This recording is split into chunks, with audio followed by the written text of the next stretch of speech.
Hi friends, welcome to our channel. So మన శంకర ప్రసాద్ గారు release అయ్యి 14 రోజులు అవుతుంది. 14వ రోజు ఆల్ టైమ్ రికార్డు కొట్టింది. లిటరల్గా నేను అప్పుడెప్పుడో రికార్డ్స్ బుక్ రాసుకొచ్చా. ఈ రోజు మళ్ళీ 14 రోజుల తర్వాత 14వ రోజు క్రియేట్ చేసినటువంటి రికార్డ్స్ ఏంటనేది నేను ఈరోజు మీకు చదివి వినిపిస్తాను.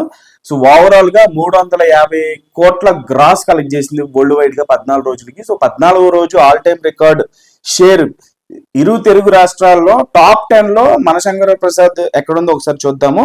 టాప్ 10 లో ఉంది సరైనోడు 14వ రోజు ఏపీ తెలంగాణలో 1,41,00,000 షేర్ ని కలెక్ట్ చేసింది. అలాగే బాహుబలి చూసుకుంటే పార్ట్ 1 అది 9వ స్థానంలో ఉంది. టాప్ 9 లో 1,42,00,000 కలెక్ట్ చేసింది. టాప్ 8 లో దేవరా ఉంది, 1,44,00,000 కలెక్ట్ చేసింది. టాప్ 7 లో పుష్ప 2 ఉంది, 1,76,00,000 కలెక్ట్ చేసింది. టాప్ 6 లో RRR సినిమా ఉంది, 1,86,00,000 కలెక్ట్ చేసింది. టాప్ 5 లో ఉంది సంక్రాంతికి వస్తున్నాము, అది 1,91,00,000 కలెక్ట్ చేసింది. టాప్ 4 లో ఉంది వాల్తేరు వీరయ్య, అది 2,11,00,000 కలెక్ట్ చేసింది. టాప్ 3 లో ఉంది అలా వైకుంఠపురంలో, అది కూడా సంక్రాంతి రిలీజ్ అయింది. సంక్రాంతి వస్తున్నాం కూడా సంక్రాంతి రిలీజ్ అయింది. వాల్తేరు వీరయ్య కూడా సంక్రాంతి రిలీజ్ అయింది. సో టాప్ 5 లో 4 సినిమాలు సంక్రాంతి రిలీజ్ అయ్యాయి. సో టాప్ 5 లో సంక్రాంతి వస్తున్నాం ఉంది, టాప్ 4 లో వాల్తేరు వీరయ్య ఉంది 2,11,00,000తో. టాప్ 3 లో అలా వైకుంఠపురం ఉంది, అది 2,77,00,000 కలెక్ట్ చేసింది. టాప్ 2 లో ఉంది బాహుబలి 2 ఇరు తెలుగు రాష్ట్రాల్లో 14వ రోజు కలెక్ట్ చేసినటువంటి షేరు 3,80,00,000.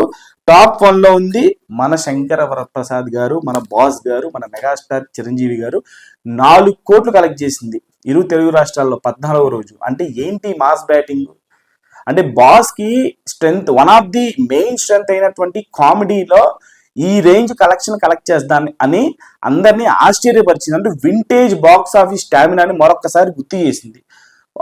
గతంలో మనం వింటేజ్ ఎందుకు అంటున్నామంటే, బాస్ రీఎంట్రీ తర్వాత ఫ్యాన్స్ లో, న్యూట్రల్ ఆడియన్స్ లో, మెయిన్లీ హేటర్స్ లో ఏంటంటే బాస్ రేంజ్ కి తగ్గ హిట్ రావట్లేదని ఫ్యాన్స్ అంటుంటే, హేటర్స్ ఏమో ఇంకా చిరంజీవి గారి పని అయిపోయింది అది అని చెప్పేసి అన్నారు కూడా, స్టిల్ అంటూనే ఉంటారు.